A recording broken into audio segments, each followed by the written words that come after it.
Olá, bem-vindos à aula de processamento de imagem do INPA.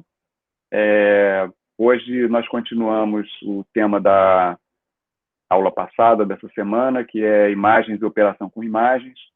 Mas antes de começar a aula, eu queria mostrar aqui umas notícias novas nessa parte aqui do etc.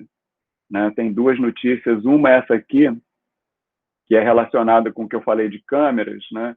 Mostrei aquelas câmeras da FLIR, né? Que usam machine learning. Aqui é uma aplicação que está muito na moda atualmente, que são essas lojas sem pessoas. Toda a loja é controlada por visão computacional, inteligência artificial. Você compra os produtos e automaticamente é debitado no seu cartão de crédito. Isso tudo é feito com machine learning, com essas câmeras que a gente viu lá no começo do curso. Então, eu sugiro que vocês deem uma olhada nisso. E a outra é uma aplicação ligada com fotografia computacional, que o pessoal de Stanford fez uma maneira de você ter um dispositivo que consegue ver através de nuvens e fog, né, com também um algoritmo que usa fotografia computacional. Então, tem essas duas notícias novas. Então, como eu tinha dito, essa semana nós estamos falando de imagem digital e operações, e hoje eu vou concentrar em operações com imagem, dar uma visão geral de operações com imagem, falar das operações básicas, e depois vou continuar com as operações ligadas com a teoria de Fourier, que são os filtros, na próxima semana, e a gente vai falar de modelos mais sofisticados de imagem, que são as bases clássicas, modelos de multiscala e wavelets. E aí depois a gente vai entrar em operações mais sofisticadas ainda, que são operações de estruturação, no começo de outubro. E aí a gente vai entrar com as operações de mais alto nível e aplicações, né, já usando o machine learning. Né? Então, aqui em Randstad, a gente já vai começar a usar machine learning baseado nessas estruturas que a gente vai ver de alto nível com essas operações com imagem. Bom, então agora eu vou começar a passar para a aula expositiva, né? A gente vai falar, como eu disse, operações com imagem, né? E dar essa visão geral.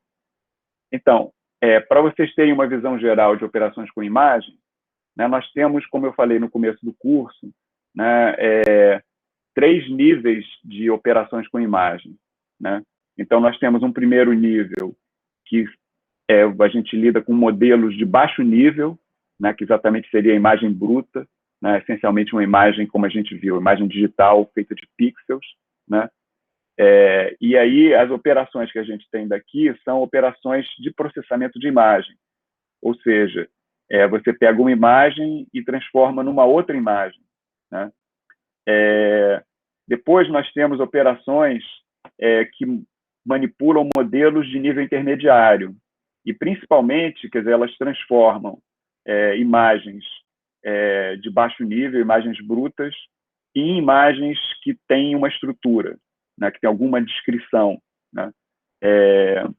E, obviamente, você tem certas operações que manipulam essas descrições. E aí, finalmente, nós temos operações que manipulam modelos de alto nível que, a partir ou dessas descrições ou a partir de imagens, elas criam estruturas e criam um modelo de alto nível que é usado para uma série de aplicações. Né? Então, como eu falei, a gente, na aula de hoje, vai falar desse primeiro nível das operações básicas. Na próxima semana, a gente vai continuar nesse nível para falar da teoria de Fourier, de modelos de imagem. Né? E aí depois vai falar de modelos mais sofisticados de imagem em multiscala e multiresolução. E vai entrar na parte de visão computacional em outubro, falando de análise de imagem, criar descritores e operações de nível intermediário. E aí depois nós vamos entrar, né, em aplicação de estruturação usando machine learning ligado com visão computacional para criar várias aplicações, como, por exemplo, essa que eu falei no começo do curso, né, de você ter uma loja que tudo é feito por visão computacional.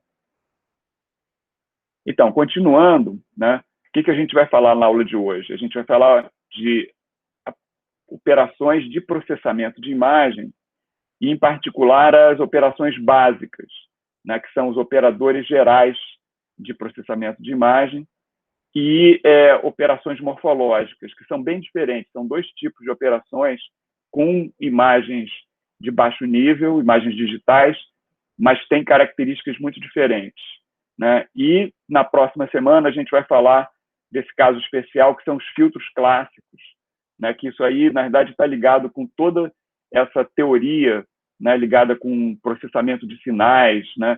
E a teoria de Fourier, teoria de amostragem, engenharia de sinais, né? E aí isso vai levar a gente a poder explicar como a gente modela, né, a função imagem a partir de amostras de uma maneira sofisticada. A gente vai falar de teoria de amostragem, reconstrução e coisas assim, como eu falei anteriormente no curso. Então, agora eu vou passar exatamente para falar dessas operações, né, de processamento de imagem, começando pelos operadores gerais e depois para operações morfológicas, né? E na sequência, né, depois que a gente terminar essa parte dos modelos básicos, a gente vai entrar na parte de visão computacional e a gente vai falar de operações de análise de imagem para criar estrutura. E aí você tem três tipos de operação principais, que a primeira é a detecção de arestas, né? Então, essencialmente, a detecção de arestas ela vai identificar contornos da imagem. Então, ela vai analisar as regiões onde tem alta variabilidade, né, onde a função imagem tem uma variação muito grande ou descontinuidade, exatamente essas regiões é onde tem informação, né? E isso, na verdade, é a base de visão computacional e tem várias teorias com isso, né? Quer dizer, o pai da visão computacional, que é o David Marr, ele tem uma teoria de que se você tem as arestas, né, você consegue reconstruir arestas em multiresolução, você consegue reconstruir uma imagem, né? Inclusive tem alunos do INPA que fizeram tese de doutorado nesse tema, né, no Visgraph, né? Então, quando a gente for ver esses modelos básicos, a gente vai chegar a partir da teoria de Fourier, né, filtros, amostragem, para entender os modelos básicos de imagem, passar para os modelos de multiscala e multiresolução, e aí ver que com isso a gente pode relacionar com essa análise de imagem, porque aí você tem, né, a partir, por exemplo, de wavelets, que vai detectar exatamente essas grandes variabilidades na imagem, né, essencialmente o wavelet faz uma detecção de arestas em multiresolução, e isso vai dar o ingrediente essencial para a gente criar a estrutura.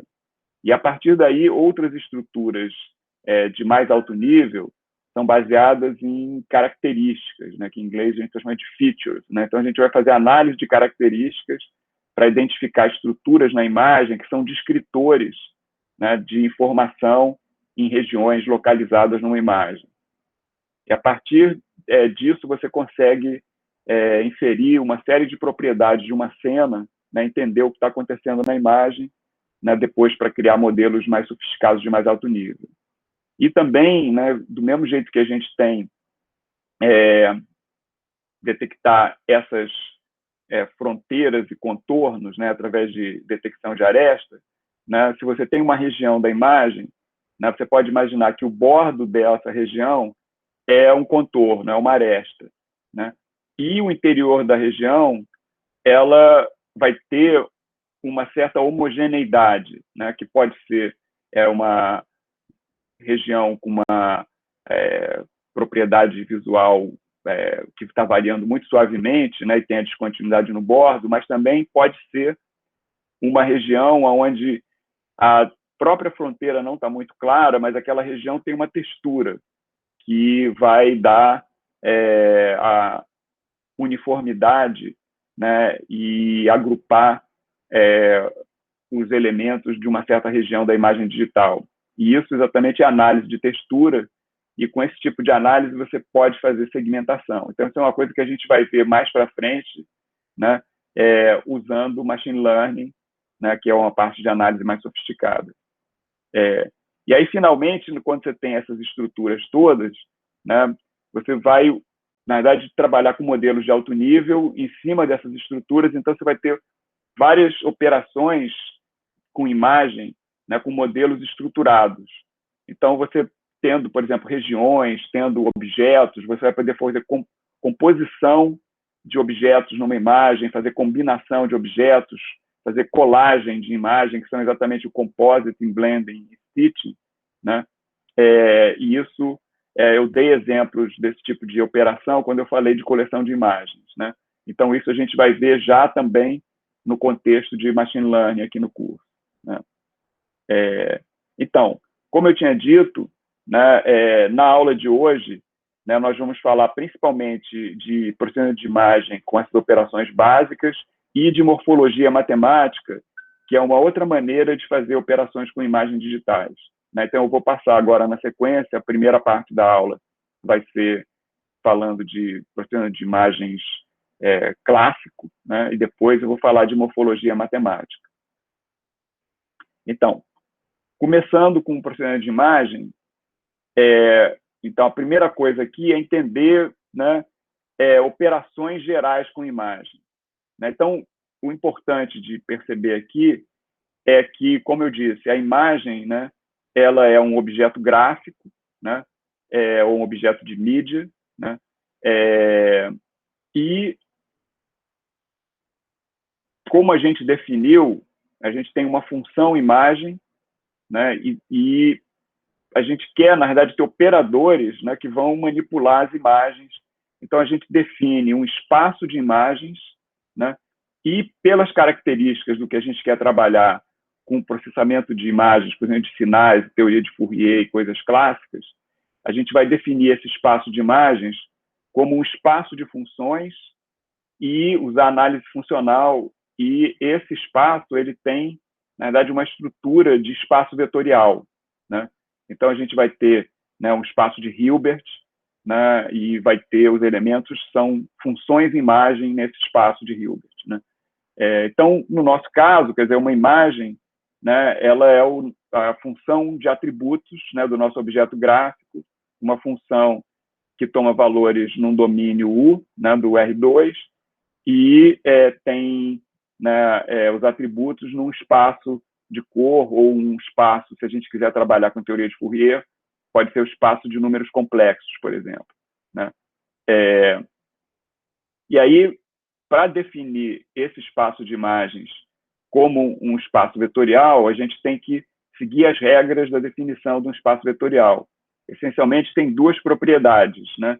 A primeira, que no espaço vetorial você pode somar vetores, né? E você tem a multiplicação por escalar, né? Então, essa é a definição básica de um espaço vetorial. Então, no nosso caso, né, os vetores aqui são funções imagem. Então, a gente tem a soma de imagens, né? Então, aqui eu tenho imagem F, tenho imagem G, e tenho a operação de soma da imagem F com G. E isso aí a gente vai entender aqui que é a soma elemento a elemento, né? De cada ponto, pontualmente, né? Então, como eu falei, quando eu falei de coleção de imagens, né, a gente está supondo que essas imagens estão em registro, né? Então, um pixel com coordenada XY na imagem F, ele tem uma correspondência com um pixel com coordenada XY na imagem G, né? Então, a gente vai somar exatamente os valores dessas funções, né, com essa correspondência, né? E isso é muito simples de fazer, né, tanto no caso, imaginando o caso contínuo, quanto no caso discreto, né? A gente vai ver, quando falar de teoria de Fourier, que a gente vai ter uma questão de reamostragem, que para certos outros tipos de operação que a gente vai ver aqui, você precisa fazer esse alinhamento e reamostrar, né? Mas isso fica para depois. A segunda propriedade que a gente precisa é a multiplicação por escalar. Então, multiplicação por escalar é realmente trivial, é simplesmente você pegar o valor da função num certo ponto e multiplicar por um escalar, né? O importante de notar é que essas operações de um espaço vetorial, na verdade, são os blocos para construir operações mais complexas. Então, são blocos básicos, né, que a gente vai usar para construir operações mais complexas, que é o que a gente vai ver em seguida. Por exemplo, se eu quiser definir a operação de subtração, né, eu posso combinar a operação de soma com a multiplicação de um escalar, onde esse escalar é -1. Né? Então, isso vai dar a subtração. Então, você vê que isso realmente, apesar de serem duas operações, é muito poderoso. A gente vai ver aqui como disso a gente consegue tirar assim, uma pletora de operações que vão permitir a gente fazer uma série de operações com imagem. A gente vai definir uma porção de outras coisas na sequência junto com isso. Então, se a gente quiser pensar no operador geral dentro desse espaço de imagens, né, esse operador é um operador que vai atuar no espaço produto de imagens. Então, eu tenho N imagens e tenho N números, né, que são escalares. Então, eu posso combinar essas N imagens usando esses N parâmetros, né, escalares, para produzir uma nova imagem. Né? Então, a gente define dessa forma, né, um operador que a gente pega as imagens F1 a Fm, né, e os escalares lambda1 a lambda-n, e assumindo que eles estão alinhados, né, então são funções que o domínio tá em registro, e aí ele vai gerar uma imagem de saída, SF out, né, que é o resultado da operação. Né? E com isso a gente consegue definir uma porção de operações, né, especializando esse operador geral. Então, para entender como a gente pode, a partir disso e do modelo funcional, ter operações de tipos diferentes, né, a gente vai definir aqui 3 tipos clássicos de operação. Né? O primeiro, que a gente vai chamar aqui de operações pontuais. Então, a operação pontual ela vai mexer só no contradomínio da função. Né? Então, isso tipicamente é quando a gente está usando, né, um escalar para mudar o valor da função. Né? Então, um exemplo típico disso, eu vou falar isso mais explicitamente mais para frente, né, eu pegar uma imagem colorida, como essa aqui, e transformar numa imagem preto e branco, como essa aqui. Né? Então, eu estou manipulando os valores dos pixels para transformar os canais de cor numa versão monocromática da imagem. Né? Então, aqui, exatamente, são operações pontuais, porque elas são feitas individualmente para cada ponto da imagem de maneira independente, né? Globalmente, óbvio. Né? E aí a gente tem esse caso, que eu estou chamando aqui de operações topológicas, que, na verdade, são operações que vão manipular o domínio. Né? Então, só mexem com o domínio. E aí entra o que eu falei dessa questão de você, às vezes, precisar fazer reamostragem, porque, por exemplo, aqui eu defini uma operação que é uma rotação. Então, eu estou pegando esse retângulo que é definido como uma imagem digital no plano, né? E eu estou rotacionando de um certo ângulo aqui, né? Tem uma versão rotacionada. Né? Em princípio, eu quero... E nota que os pontos aqui vão mudar de posição. Né? Então, por exemplo, se eu tenho, né, um pixel aqui no olho desse panda, né, ele vai mudar de posição, vai ficar para um outro ponto. Né? O único ponto invariante aí é o centro de rotação. Né? E com isso, a gente está mudando a geometria, vamos dizer assim, né, do domínio, né, onde cada pixel vai cair, mas não está mudando os valores em si, né, em relação a uns aos outros. Né? Então, é como se tivesse uma fotografia, né, que é uma folha de papel, uma coisa assim, né, impressa numa folha de papel, e você ela está em cima da mesa, você está rodando aquela fotografia. Então, você está só mexendo geometricamente, né, no domínio, mas não está fazendo nada em relação a como os pixels estão distribuídos em relação à função imagem, né, a distribuição de cores ali, que é dada pela função. Né? E aí, finalmente, você tem essa operação que a gente chamou de operação de vizinhança, que é a operação mais poderosa, porque ela combina um efeito, né, de mexer tanto no domínio quanto no contradomínio. E isso aí a gente vai ver na próxima semana, que vai levar aos filtros clássicos, né? Tem outros tipos de operação que dá para fazer com isso, mas essencialmente aqui, nesse exemplo, eu estou definindo um borramento, né? Então, aqui eu estou desfocando essa imagem, estou borrando a imagem. Então, para borrar essa imagem, essencialmente o que eu faço é pegar vizinhanças aqui e calcular médias, né? E aí, com isso, eu vou borrando a imagem. A gente vai ver que isso está ligado com uma operação muito poderosa, que é a operação de convolução, que está por trás da teoria de Fourier e uma série de outras coisas. Eu vou explicar isso nas próximas semanas. Então, esses são os 3 tipos de operações que a gente usa, né, num espaço de imagem, usando esse modelo funcional.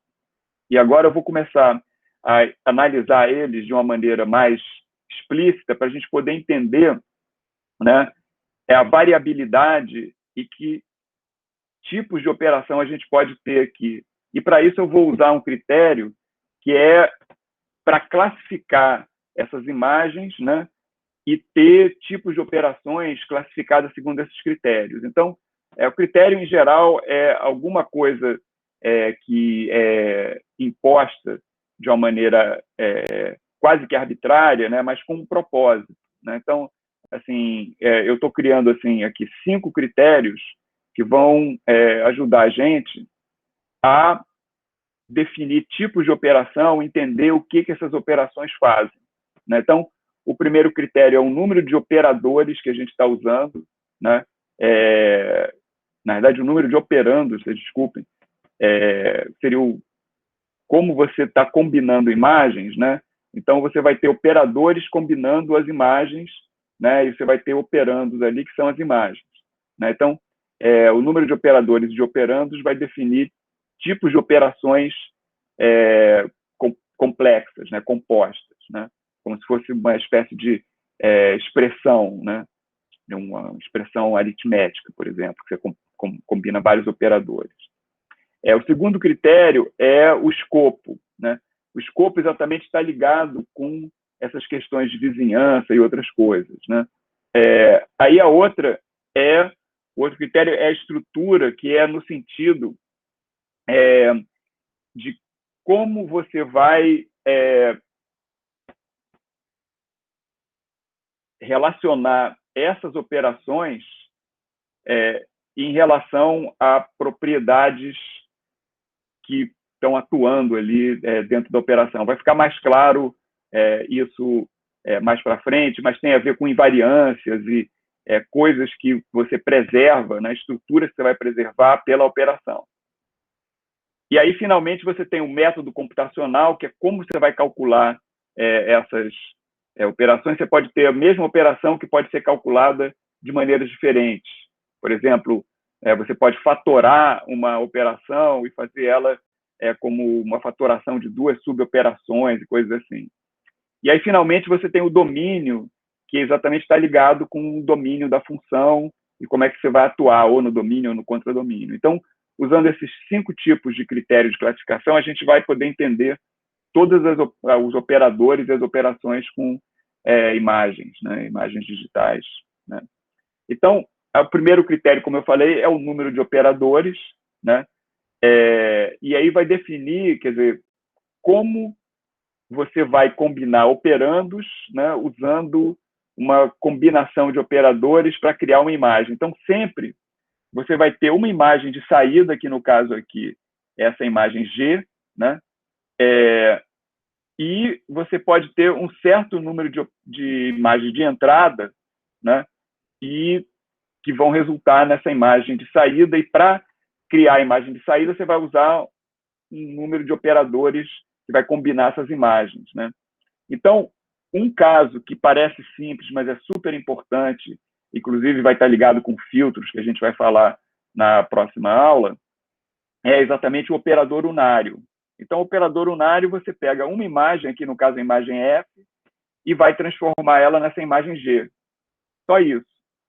E ele pode fazer qualquer coisa, né, nesse operador. A gente vai ver vários tipos de operadores unários, depois vai explicar, né, como isso está ligado com filtros, né? Então, nota que esse operador unário ele pode, na verdade, estar relacionado com qualquer uma daquelas 3 operações que eu falei anteriormente, né? Que vai mexer, né, com operações pontuais, né, operações de vizinhança, né, e assim por diante, né? E aí você tem o caso que é exatamente o que não é unário, tudo que não é unário é enário, né? Enário, né, você vai ter M ou N, né, imagens de entrada, né, e vai ter uma única imagem de saída, né? Então, esse é o caso geral, né? Um N diferente de 1, né, é um operador unário que vai combinar. Então, esse operador unário, ele simplesmente transforma uma imagem na outra. O operador enário, ele combina várias imagens numa imagem de saída, né? E ele combina usando as operações básicas que a gente viu, que são operações do espaço vetorial, naquelas modalidades de mexer com vizinhanças e outras coisas assim, né? E aí, finalmente, você tem esse caso, que é um caso particular do operador enário, quando o N é igual a 2, né?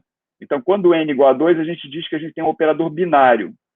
E isso é muito importante pelo seguinte, porque permite a gente criar uma álgebra de imagens, né?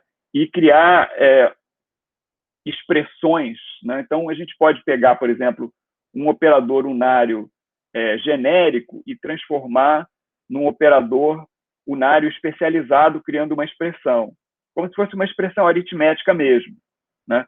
Então, por exemplo, imagina que eu tenho, né, um operador que soma, né, 3 imagens. Eu posso transformar isso em 2 operadores, né? Um operador que está somando 2 imagens, mais um outro operador que está somando 2 imagens, e um terceiro operador que está somando esse resultado, né? E isso permite a gente representar no computador esse operador usando o que a gente chama de árvore de expressão. Então, esse exemplo aqui que eu botei embaixo, imagina que aqui eu tenho uma imagem I1, aqui tem imagem I2, aqui tem imagem I3, e tem aqui imagem I4, né? Então, eu posso definir esse operador baseado em operações binárias de soma. Então, eu vou botar assim, por exemplo, I1 mais I2, né, mais I3 mais I4, né? Então, esse mais aqui é esse nó dessa árvore aqui, ele está somando I1 com I2, né? Esse mais aqui é esse nó que está somando I3 com I4. E esse aqui, que é o resultado, é o que está somando esses 2 sub-resultados aqui. Então, isso é muito poderoso, porque permite a gente usar essa álgebra para criar operadores mais sofisticados. Isso mostra, como eu falei, que você tem esses blocos básicos, né, que vêm do espaço vetorial, e você tem toda essa estrutura para criar operações complexas, né? Bom, continuando, né, nós temos operações que estão lidando com o escopo. E exatamente o escopo é relacionado com a questão da vizinhança, né? Então, aí a gente tem operações que são operações pontuais, né? E operações de vizinhança, que exatamente distingue aquelas 2 classes que eu falei antes, né? Então, o operador pontual, ele depende só do ponto, né? Então, assim, essencialmente, é como se você pegasse a imagem, né, e você vai ter uma função delta de Dirac para cada ponto, e você vai modificar baseado naquele ponto só, né? Então, ela só depende do ponto P, né? E no caso, obviamente, de uma imagem digital que é mostrada, né? Quer dizer, na verdade, está pegando cada valor ali daquela matriz imagem, atuando individualmente em cada valor de maneira independente, né? Já as operações de vizinhança vão usar aquele conceito que a gente falou na aula passada de topologia digital, né? Então, quando você tem um ponto na imagem, né, um XY, por exemplo, pela topologia digital você vai ter os vizinhos. Então, aqui, né, você pode pegar a vizinhança de tamanho 1, vizinhança de tamanho 2. Então, você vai pegar os primeiros vizinhos, por exemplo, na topologia 4 conectada. Então, você vai pegar esse ponto, esse ponto, esse ponto, esse ponto. Então, esses 4 aqui, né, vão formar a vizinhança 1 desse ponto do meio. Né? E aí, o valor o resultado da operação é alguma combinação linear, né, porque a gente está no espaço vetorial, desses valores todos. Então, por exemplo, a gente vai ver que as operações de filtragem, em geral, funcionam dessa forma. Né? E eu poderia pegar vizinhanças maiores, por exemplo. Nesse caso aqui, né, eu tenho esse ponto, e aí eu posso pegar, né, os primeiros vizinhos, né? E aí, para pegar os segundos vizinhos, eu vou pegar os primeiros vizinhos dos segundos vizinhos, né, que são esses caras aqui. Né? Então, aí eu tenho essa vizinhança estendida e eu posso ir estendendo isso para vizinhanças de tamanho qualquer. Né? E poderia também usar a vizinhança de topologia 8 conectada. Né? Tudo depende de como a gente está definindo. Né? Então, isso é muito importante. Né? A gente vai ver que essas operações têm propriedades, em termos de processamento de sinal, muito importantes. Aí, continuando, eu queria dar uns exemplos, né, para vocês entenderem bem essa diferença, né, de operações pontuais e operações de vizinhança. Então, um exemplo de uma operação pontual é aquela que eu falei de transformação de cor. Né? Eu tenho aqui, nesse exemplo, uma imagem que é uma imagem colorida, né? Então ela tem 3 canais, né? R, G e B, né? E eu quero criar, a partir dela, uma imagem de tons de cinza, né? Uma imagem de meio tom, uma imagem monocromática. Então, o que eu vou fazer? Eu vou definir esse operador, que é um operador de luminância. Né? Se a gente estivesse estudando teoria de cor, e entender que isso está associado com o funcional de eficiência luminosa do olho humano. Né? E esse funcional ele é definido, né, por esses 3, no caso de imagem tricromática, né, esses 3 valores aqui, lambda 1, lambda 2 e lambda 3, que vão combinar os canais de cor num único canal de tons de cinza, né, misturando esses componentes de cor numa proporção apropriada, que é correspondente ao funcional de luminância. Né? Então, você vê que é uma operação pontual, porque para cada ponto XY aqui, ele vai mudar o valor da função resultante naquele ponto XY independentemente, como eu falei. Né? Agora, dando um exemplo de operação de vizinhança, né, eu vou definir uma operadora aqui simples, né, que é uma média ao longo da horizontal. Né? Então, para cada ponto XY, né, eu vou pegar os vizinhos do lado direito e do lado esquerdo, né, e fazer uma média. Então, eu vou somar esses 3 valores e tirar uma média, e aí eu tenho o valor resultante. Então, isso aí vai dar, como resultado, um borramento na direção horizontal, porque para cada ponto XY eu estou borrando, pegando os vizinhos. Né? E a gente vai ver que isso é um tipo de filtragem. Né? Aí, para a gente chegar exatamente naquele terceiro critério, né, eu tenho que primeiro definir o conceito de estrutura para vocês entenderem como, né, isso vai implicar no critério, né, que a gente precisa usar, né, em relação à estrutura. Então, o conceito fundamental para a gente entender a estrutura da operação é o conceito de invariância. Né? Porque você pode imaginar que a operação ela está provocando uma transformação na imagem. Né? E aqui eu estou pensando, nesse exemplo, uma operação que é unária, mas poderia ser estendido para invariâncias em operações que são enárias. Né? Então, eu tenho uma transformação T, né, que é uma transformação que vai mapear uma imagem numa outra imagem, né? E, por outro lado, eu tenho uma operação, né, que é uma operação F, que também vai mapear uma imagem numa outra imagem. Então, A invariância significa que eu posso definir esse diagrama comutativo, né, no sentido de que esse diagrama tem que valer, quer dizer, tem que comutar, quer dizer, o resultado, por exemplo, de eu pegar essa imagem e fazer uma transformação T e depois fazer uma operação F, eu vou ter essa imagem aqui, né? Isso aqui tem que ser exatamente igual a eu primeiro pegar essa imagem, fazer a operação F e depois fazer a transformação T. Tem que ser tanto faz eu fazer uma coisa ou outra, né? Então, significa que essa operação F é invariante à transformação T, né? Então, é exatamente o que está escrito aqui. Quer dizer, eu posso fazer a composição de F com T ou de T com F, que vai dar exatamente o mesmo resultado, e isso para qualquer função imagem, né, no espaço de imagem, no caso, qualquer função G aqui, né, nessa equação que eu coloquei. Tá? Então, esse é o conceito de invariância, e a gente vai discutir vários tipos de invariância aqui para frente, né, e principalmente para estudar filtros. Né? Então, quando a gente vai usar invariância para definir a estrutura de um operador, né, então a gente vai definir invariante a qual tipo de transformação. Né?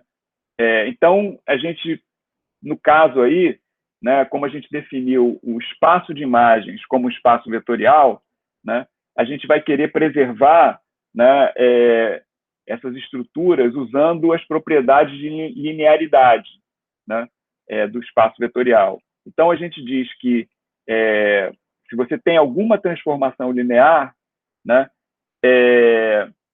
essa estrutura vai ser associada, né, com a operação ligada com isso. Então, assim, se eu tenho um filtro, né, que seria uma operação de filtragem T, né, ela vai ter estrutura linear se ele preservar exatamente a linearidade da transformação. Então, significa que ele tem que exatamente obedecer aquelas regras de um espaço vetorial. Né? Então, eu fazer, né, uma multiplicação por um escalar antes de aplicar o filtro ou depois de aplicar o filtro tem que ser a mesma coisa. E também eu somar duas funções, né, duas imagens, antes de aplicar o filtro ou depois de aplicar o filtro tem que ser a mesma coisa. Né? Então, isso significa que um filtro preserva a estrutura de espaço vetorial, né, do espaço da imagem. Né? Então, isso é um negócio bastante poderoso, né, que a gente vai ver que isso é a teoria que está por trás de filtros e de análise de Fourier e processamento de sinais clássico. Né? E, além de preservar a estrutura vetorial, ele é invariante por escala, né? Porque aqui a gente está mudando o valor, mas não está escalando a função no sentido de mexer com o domínio. Né? A gente vai estudar isso um pouquinho mais para frente depois. E aí você tem os métodos computacionais, né, que seria o quarto critério. Então, em relação aos métodos computacionais, a gente tem os filtros ou operações determinísticas, né, e os filtros ou operações estatísticas. Aqui eu estou usando como exemplo, né, operações unárias por simplicidade, né, e estou colocando aqui como filtros o nome da operação. Né, mas eu poderia ter também, como eu mencionei antes, operações que são enárias, determinísticas ou estatísticas. Né? Então, assim, um exemplo de um filtro determinístico é aquele filtro que eu falei de borramento, né, que faz uma média. Né? É simplesmente uma combinação linear ali dos valores. Né? Um outro exemplo a gente vai ver na próxima semana, né, é um filtro que detecta arestas. Então, em termos de teoria de sinais, né, o filtro que faz o borramento é um filtro passa-baixas, porque ele deixa passar as baixas frequências, né, e elimina as altas frequências. E o filtro que detecta aresta é um filtro passa-altas, que ele deixa passar as altas frequências e elimina as baixas frequências. E a gente vai ver que isso está muito ligado com o espaço de escala wavelet, que eu vou falar mais para frente no curso. E aí você tem os filtros estatísticos, onde a gente está lidando com modelos de imagem que são modelos probabilísticos, né? E são muito poderosos, e isso aí é uma coisa que vai estar incorporada em muitas técnicas de machine learning, usando a aprendizagem de máquina, né? Então, exemplos simples, né? Então, o filtro da mediana e o filtro da moda, né? Então, o filtro da mediana, ele pega uma vizinhança e vai calcular a mediana, e o valor resultante é a mediana dos valores ali.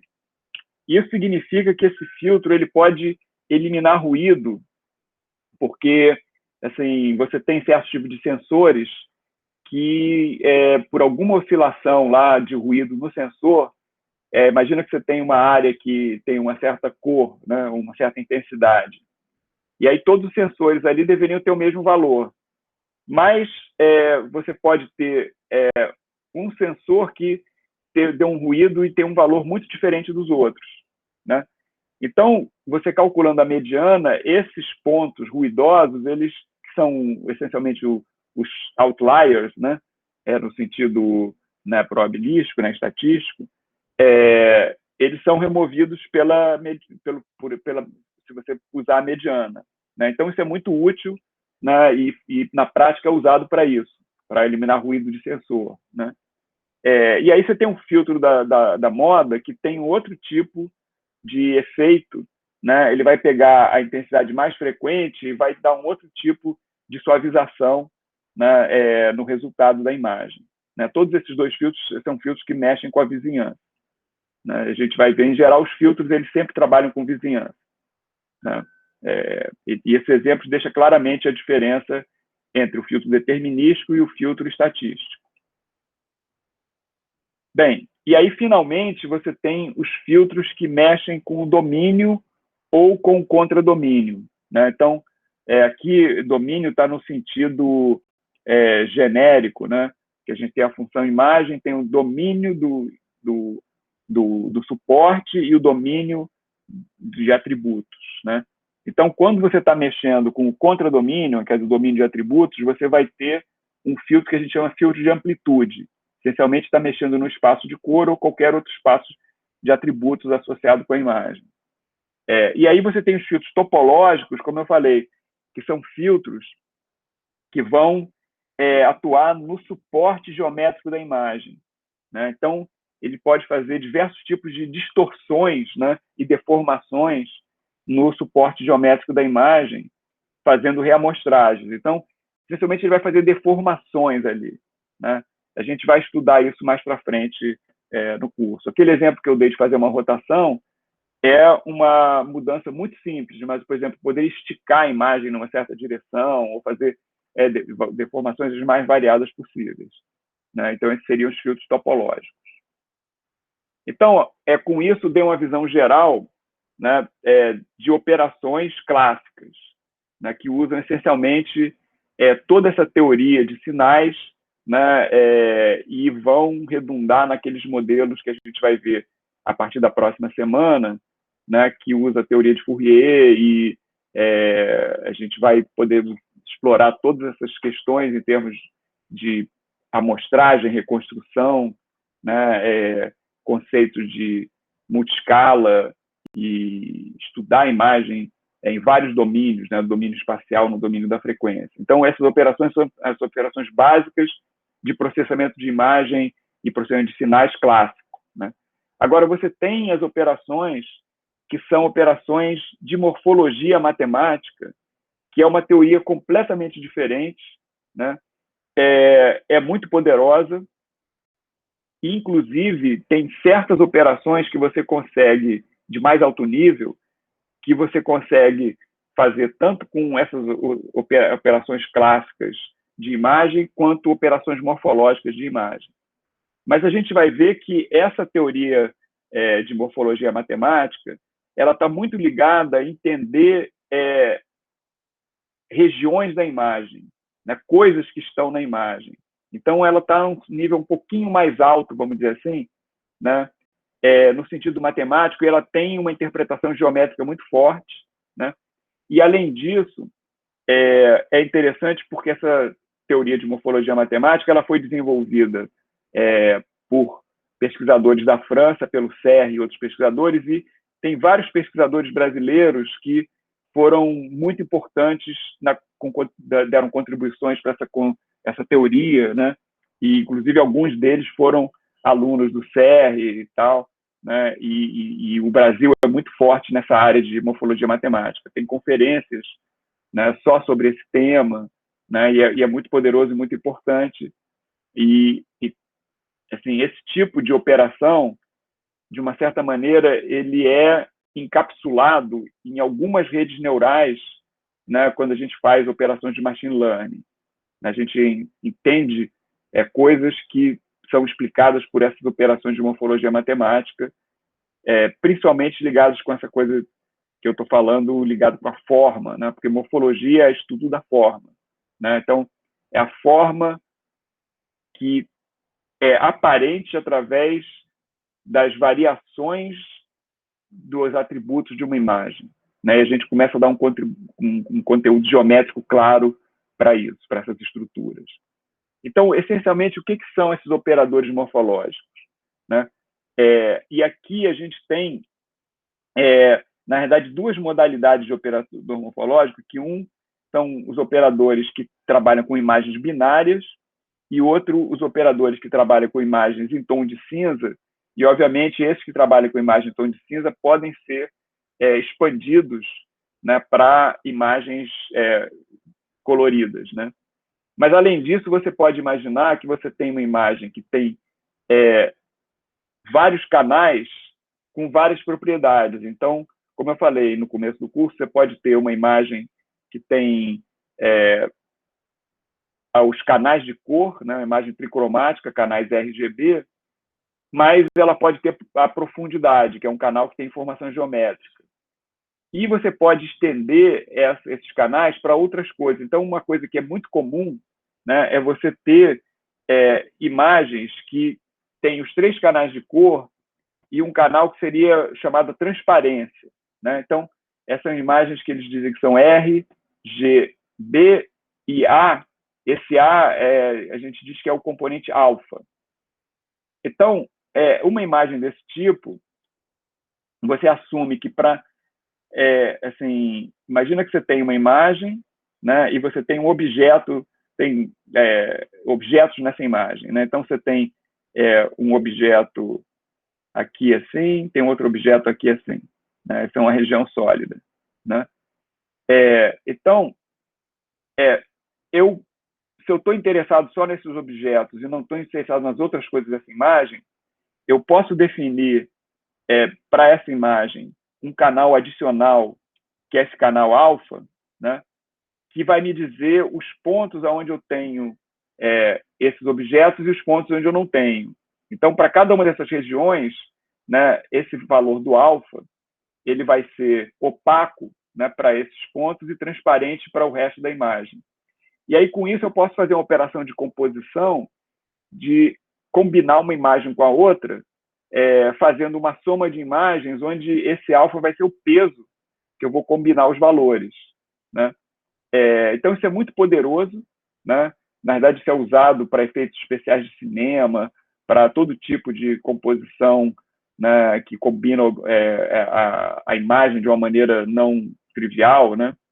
E exatamente você pode imaginar, né, dentro dessa teoria, né, de operadores morfológicos, que isso que eu falei aí de você ter uma região da imagem que corresponde ao objeto está ligado com o conceito matemático de função característica, né? Então, a função característica é uma função que vai definir um objeto, né? Então, se eu tenho um objeto O, né, que essencialmente seriam os pontos daquela região da imagem onde tem aquele objeto, né, geometricamente, né? Então, eu tenho uma região O, né? E essa minha função característica vai valer para os pontos onde tem o meu objeto, os pontos daquela região, e vai valer 0 para todo o resto, né? Então, isso é muito poderoso. Isso é uma coisa que é usada em matemática, assim, em várias situações, né, em várias aplicações. E aqui, no caso, a gente está usando para, a partir dos valores de uma imagem, identificar objetos que estão em regiões da imagem, né? E a gente vai ver que se você generalizar isso, né, para uma imagem de tons de cinza, a gente vai ter uma coisa que está ligada com a geometria de funções implícitas para superfícies implícitas e curvas implícitas. Que, essencialmente, a questão é assim, como eu falei, se você tem, né, uma imagem, né, e você tem uma certa região da imagem, né, o bordo dessa região, né, ele vai ser exatamente aonde passa, né, do valor 1 para o valor 0, imaginando a função característica dessa região, né? E então, você consegue imaginar que a coisa importante para entender essa região é exatamente essa curva de nível aqui, né, que está mudando, né, do 0 para o 1. Mas como essa imagem é preto e branco, quer dizer, isso aí é uma descontinuidade e você não tem como, por exemplo, ter uma variação para identificar um valor intermediário, ou é 0 ou é 1. Mas imagina que, por exemplo, você borrou um pouquinho a imagem, então aqui é um valor que é preto e o resto é um valor branco, né? E o preto é transparente e o branco é uma coisa opaca, né?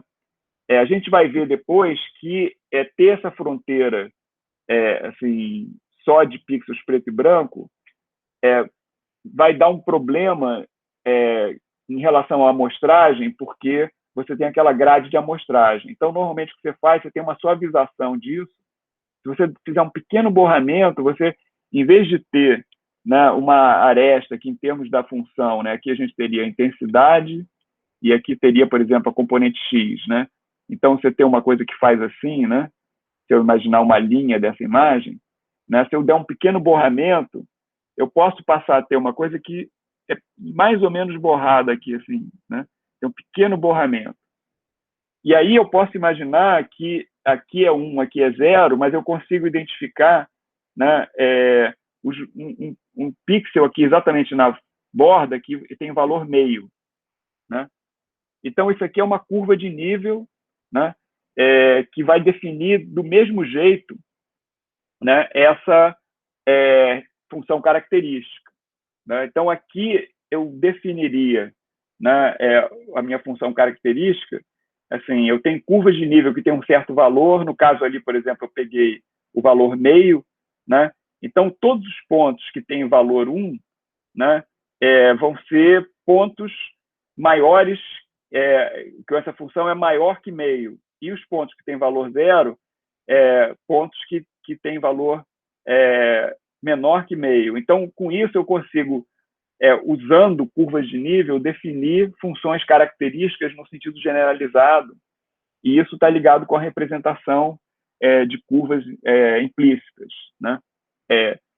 Então, aí fica bem claro que o conceito fundamental de operadores morfológicos está ligado exatamente com a morfologia de regiões que correspondem a objetos que têm uma forma, e a forma é a forma daquela região, exatamente é o contorno daquela região, né? E esses operadores morfológicos vão atuar nisso, tá? E aí você tem uma interpretação geométrica, que é aquilo que eu falei, quer dizer, a gente vai interpretar as intensidades do pixel, né, como se fossem alturas topográficas, né, de um terreno, né? Então, aqui eu estou dando um exemplo, né, de realmente é um terreno, né, isso aqui vem de uma imagem poderia ser uma imagem de satélite, né, mas é uma superfície de altura, como eu falei, uma superfície de Monge, né? E aqui, né, poderia ser um terreno real, né? Com montanhas e vales e coisas assim, né? Mas o ponto importante é que se eu pego uma certa curva de nível aqui, eu tenho como definir, né, a forma de regiões, né? Que exatamente é equivalente aqui em eu pegar uma certa altura e fazer um recorte nessa altura para aquela curva de nível, que foi o exemplo que eu dei anteriormente. Né? Então, essa interpretação geométrica ela é muito poderosa, né? E vai ajudar a gente a definir os operadores morfológicos. E aí a gente volta exatamente àquele conceito de estrutura, né? Que é exatamente o conceito de invariância. Então, se os operadores de processo de sinais para a imagem clássicos são invariantes, né, por transformações lineares, né, preservam a estrutura setorial do espaço, né, os operadores morfológicos eles são invariantes por mudança de contraste, né? Então, o que significa isso? Eles preservam as curvas de nível, que eu posso, na verdade, escalar aquelas montanhas, aquelas variações, mas eu estou escalando tudo, eu mudo o contraste, mas eu não estou mudando as relações relativas, né? Então, com isso, eu preservo as curvas de nível. E também, como os filtros, né? As operações básicas são operações de vizinhança. Só que aqui a gente vai ter um elemento a mais que eu vou mostrar na frente, mas essencialmente são operações de vizinhança e permitem modificar a forma. Então, por exemplo, aqui eu vou falar mais para frente, o conceito básico é o chamado elemento estruturante, né? Então, aqui eu tenho essa forma, né, que é uma região, inclusive com essas arestas que estão saindo, que também faz parte da região, obviamente, né? Mas é já de dimensão 1, né? Quer dizer, você tem uma região que é uma região 2D e você tem, né, essas pontas que estão saindo, que é como se fosse uma degenerescência, né? E aí, isso aqui seria a imagem, né, e a função característica, né? Função característica dada numa imagem. E aí eu tenho as operações básicas, né, que são as operações de erosão e dilatação. Para definir essas operações, eu vou definir com mais calma mais para frente, mas essencialmente se define o que é chamado de elemento estruturante. Então, o elemento estruturante aqui é essa bolinha. Então, a erosão, intuitivamente, ela vai, de uma certa maneira, erodir, né, tirar uma parte da região, né, baseado no formato desse elemento estruturante. E a dilatação ela vai engordar, aumentar a área da região, né, baseado no formato do elemento estruturante. Então, você vê que nesse caso aqui, a gente conseguiu eliminar da erosão esses elementos espúrios aqui, né, porque quando você passa o elemento estruturante ali, ele vai meio que matar aquela aresta que está saindo, né? E no caso da dilatação, ela vai engordar, aumentar, e aí ela transformou essas partes nessas pontas arredondadas, né? É bem intuitivo, né? Então eu vou definir agora o que são isso, né? Então qual é a anatomia de um operador morfológico? A gente tem um conjunto de entrada que é dado pela função característica, né? Pela imagem, né? No caso o exemplo foi a imagem binária, né? E nós temos um elemento estruturante, né? Que vai definir a operação, né? Como você usa o elemento estruturante vai definir a operação. Então, aqui eu estou dando um exemplo, né, que o conjunto de entradas X aqui é essa região retangular, né? E aí, o elemento estruturante é essa outra região retangular aqui, né? E aí, dependendo de se for uma operação que é de erosão ou dilatação, ela vai ter um efeito diferente num caso e no outro, né? Então, a erosão, essencialmente, como eu falei, ela vai reduzir, né, a geometria desses objetos na imagem, né? E para imagens binárias, essencialmente significa o seguinte, que você vai pegar cada ponto da imagem aqui e ver se ele está contido ou não, né, no elemento estruturante, né? E aí os pontos que não estão contidos nos dois, você vai eliminar, né? E aí com isso é como se você e assim, um negócio que é interessante de vocês imaginarem como pensar nesse cálculo, na verdade basta pegar o elemento estruturante e andar com ele nessa borda que você vai poder ver o resultado, porque quando você anda com ele aqui dentro, os pontos todos vão estar dentro e o resultado vai ser igual. E quando você anda com ele aqui fora, os pontos do outro vão estar fora e também o resultado vai ser igual. Então, é simplesmente você imaginar que você anda com ele no bordo, ele vai tirar esses pedaços aqui, que são pontos onde você não tem, assim, tem um elemento estruturante, mas não tem, os pontos todos não pertencem ao conjunto de entrada, né? E, no caso, a dilatação é o contrário, né? Você vai fazer a mesma coisa, né? Quer dizer, são os pontos onde você tem interseção, né? Do elemento estruturante com os pontos do objeto, que ela for diferente de vazio, você vai acrescentar aqueles pontos na imagem, né? No caso, na função característica. Então, é a mesma coisa, você pega o elemento estruturante, vai andar com ele no bordo, e andando com ele no bordo, você vai acrescentar todos os pontos onde tem o elemento estruturante, vai engordar aquela região, né? Então, deu para entender intuitivamente como funcionam essas operações e qual é a definição matemática, né? Só que é importante vocês perceberem que, dependendo de como você define esse elemento estruturante, você pode ter resultados não intuitivos. Nota que, nesses casos aqui, todos eu defini o elemento estruturante, que o centro dele é a origem, né? Então, esse é o ponto de referência X que a gente está andando para passar aqui dentro de todos os pontos da imagem e fazer os cálculos, né? Quando você define dessa forma, fica bem intuitivo, né, o tipo de operação que você está fazendo, né? E nota que isso aí também fica bem intuitivo com esse conceito de vizinhança que a gente falou para as operações clássicas, né? Mas, por exemplo, se você define esse caso aqui, eu vou definir um elemento estruturante, que são esses dois quadradinhos aqui, né, que estão fora, né, da origem, né? E aí, se eu pegar e fizer a operação de fazer uma dilatação, né, dessa forma aqui, né, o resultado que vai ter é isso aqui, são esses dois retângulos aqui, porque eu vou estar andando com esse negócio e à medida que eu vou estar andando, eu vou criando essa região aqui e quando chegar aqui eu vou apagar porque ele está fora, né? Então, você vê que é bem poderoso e pode assim, dar esses resultados não intuitivos que você, depois que entendeu a teoria, e você consegue entender por que funciona assim.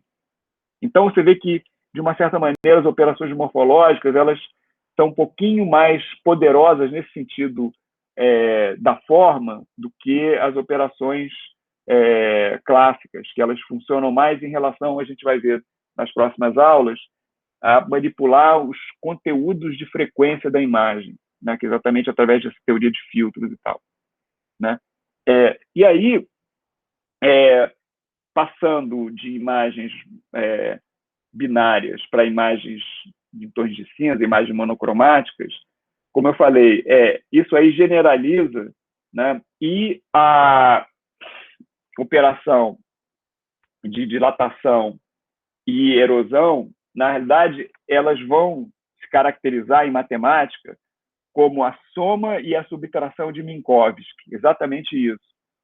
E isso, em termos tanto, né, de análise funcional, né, e também em termos geométricos, né, ligados com funções implícitas, superfícies, curvas e superfícies implícitas, né, isso aí tem a ver com operadores, né, que vão combinar funções implícitas no sentido geométrico, né, curvas implícitas e assim por diante, né? Então, assim, a definição que a gente tem a gente precisa, né, preservar aquelas curvas de nível, né, mas levando em conta que é uma imagem que está variando suavemente. Então, em vez da gente fazer essa operação com conjuntos aqui, né, se está contido, se não está contido, etc., né, interseção, a gente vai usar operações, né, que a gente vai, como a função está variando em tom de cinza, a gente vai pegar aqui, por exemplo, para erosão, né, para todos os pontos B que estão no elemento estruturante, né, a gente vai pegar, né, o mínimo, né, do valor, né, da função naquele ponto, mais o valor do elemento estruturante, né? E aí você vai ter, no caso, a erosão, e se você fizer o máximo, né, que seria a soma de Minkowski, né, você vai pegar o máximo, e aí você vai ter a dilatação, né? Então, é bastante equivalente, né? Só que um é para funções binárias, né? E o outro é para funções escalares, né? E isso, em termos de operações com funções implícitas, objetos implícitos, significa fazer operações que seriam operações CSG, né?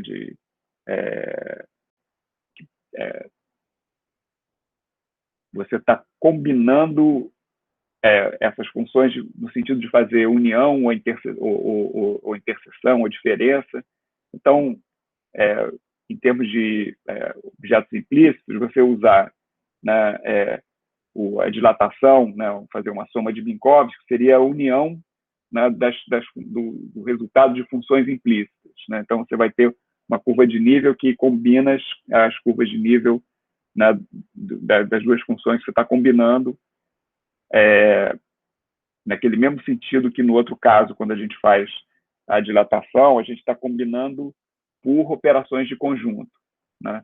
E aqui operações, né, com a função, né? E o mesmo caso para a erosão, né?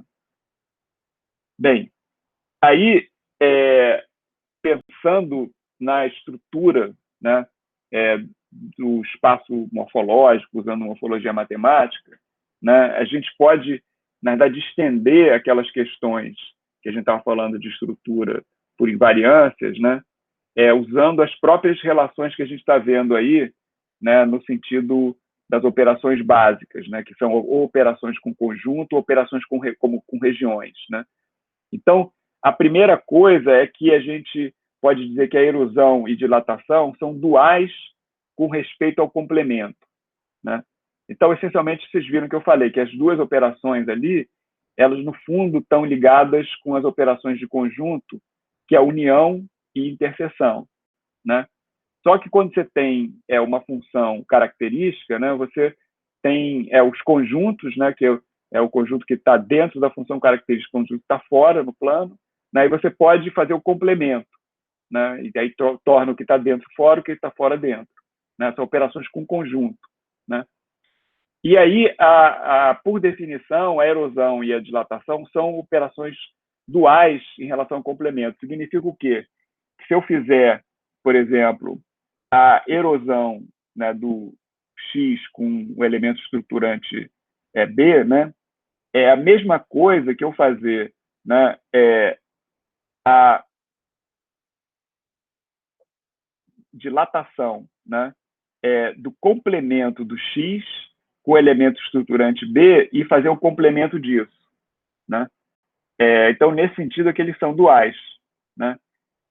Como a gente viu, quer dizer, são operações morfológicas, tem que ser invariantes por mudança de contraste, né?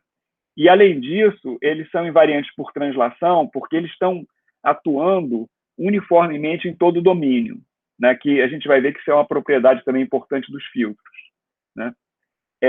E tem mais uma coisa importante, que isso é principalmente importante quando você está pensando em operações morfológicas, tons de cinza, né?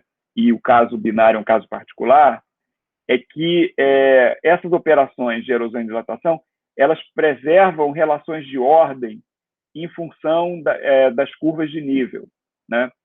Então, significa o seguinte: se eu tenho, né, por exemplo, uma região X, né, que está contida numa região Y, né, e aí eu pego e faço, por exemplo, né, uma erosão de X com B e de Y com B, o resultado tem que estar contido também, né?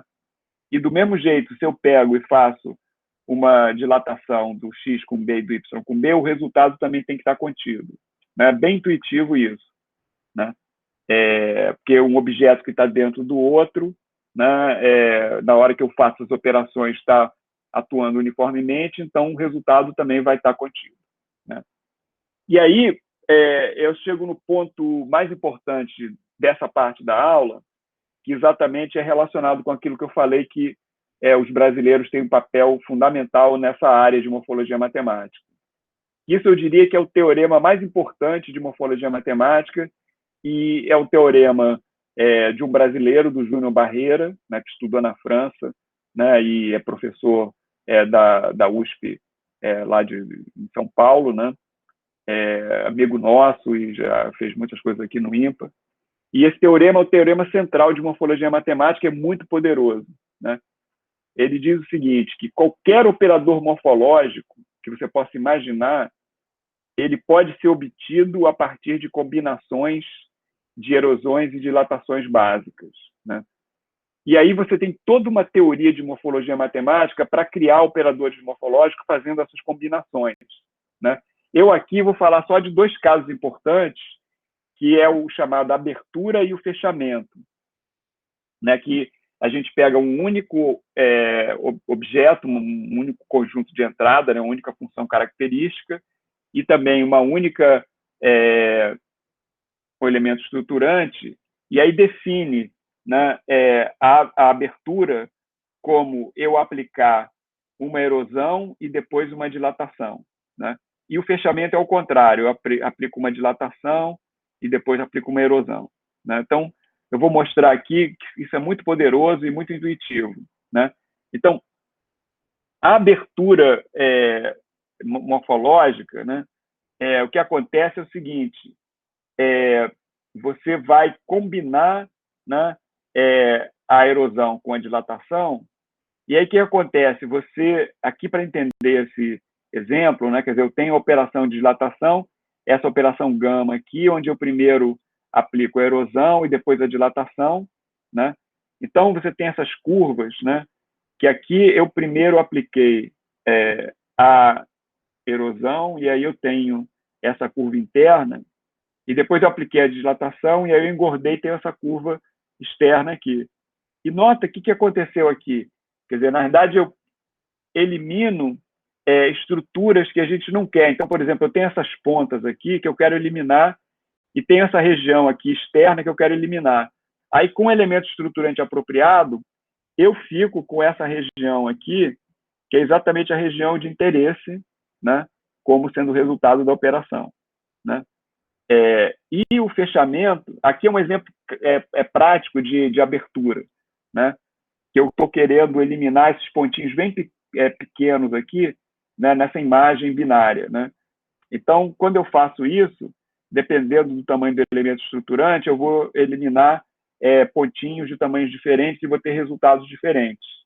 Né? Então, se eu quisesse ficar só com essas regiões maiores aqui, né, tipo, por exemplo, essa aqui, essa aqui, essa aqui, essa aqui, essa aqui, eu pegaria um elemento estruturante ainda maior e conseguiria separar esses pedaços. Né? E nota que quando eu faço isso, eu preservo o bordo, né? Porque se vocês voltarem aqui e olharem, né, esse bordo aqui ele fica todo preservado. Né? O que eu tirei foi essa parte aqui e esses pedacinhos aqui. Né? Então, é bastante poderoso, né? Você vê que ele mexe com a forma mesmo, né, intrinsecamente. Né? Por outro lado, já o fechamento, aí como o nome já diz, quer dizer, ele é para mudar a topologia da imagem e tirar coisas, né, que a gente pode querer. Por exemplo, aqui nesse caso, né, você vê que esse elemento aqui, ele é separado desse. Né? São duas componentes conexas. Né? Se eu quisesse juntar esse elemento a isso aqui, né, com essa função estruturante aqui, com esse elemento estruturante, na hora que eu faço, né, a abertura e depois que eu faço a dilatação e depois a erosão, né, quando eu faço a dilatação, eu vou engordar a região para isso aqui. Né? E aí, quando eu faço a erosão, né, a região já é essa região grande. Né? E aí ela, tá vendo? Ela pegou e juntou isso com isso aqui, né? Mas aí, quando eu faço a erosão, eu volto para essa curva inicial, e aí eu tenho, né? Primeiro eu juntei esse pedaço aqui, fechei essa região, e aqui eu também juntei isso aqui ao objeto, né? Mas preservei a fronteira em todos os outros pontos, né? Então aqui a gente muda de uma certa maneira a topologia da região, né? Isso é bom, por exemplo, para fazer certas operações, né, que você quer mudar o interior, não o bordo, né? De uma certa maneira essa operação de abertura, ela mexe no bordo e o fechamento mexe no interior, né? Então, para fechar a aula, eu queria falar que, na verdade, você pode interpretar a teoria de morfologia matemática num contexto muito mais amplo, né, de matemática.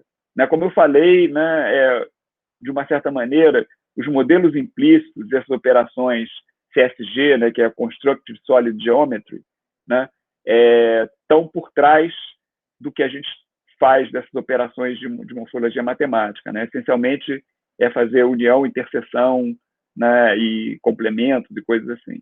Né? Isso é modelagem implícita, essas operações de geometria construtiva sólida são essas operações, né, de união, interseção, né, e complemento de formas. Né? E passando para você imaginar, né, as funções em si, né, e essas curvas de nível, né, você tem o que é chamado da equação eiconal, que a equação eiconal é essencialmente a função de distância a um certo bordo. Então, é um pouco aquilo que eu falei. Imagina que eu tenho uma imagem aqui, né, e aí eu tenho, né, um certo, ou uma curva aqui, né, e aí, se eu pegar a função de distância, essa curva, eu vou ter uma série de curvas de nível que são equidistantes dessa curva. Né? Por outro lado, eu tenho o dual disso, né, que eu posso imaginar que eu tenho um bordo, né, e aí eu tenho curvas paralelas, que são curvas distantes a esse bordo. Né? E isso permite analisar coisas estruturais de forma, porque eu posso imaginar que eu tenho essa curva, ela vai andando com a mesma velocidade, né? Tanto na direção interior quanto na direção exterior dessa curva de referência, né?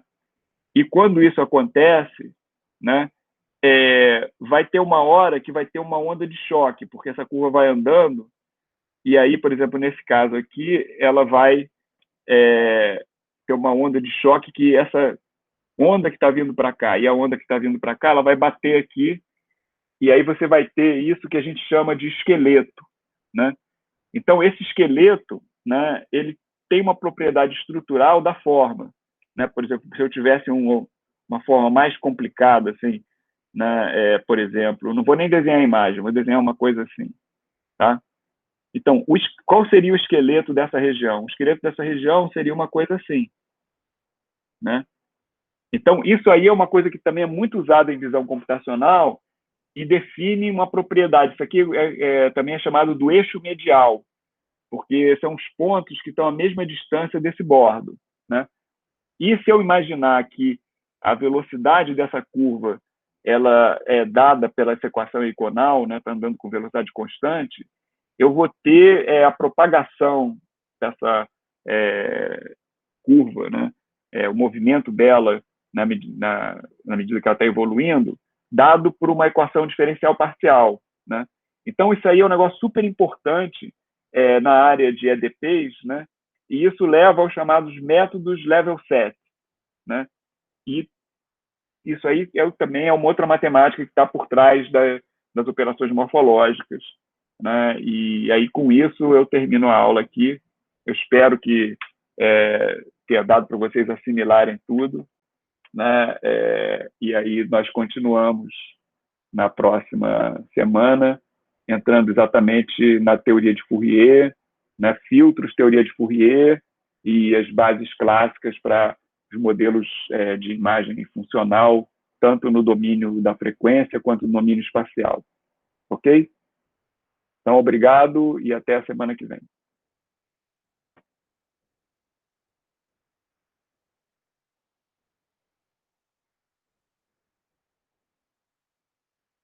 Podemos encerrar a transmissão aqui, tá?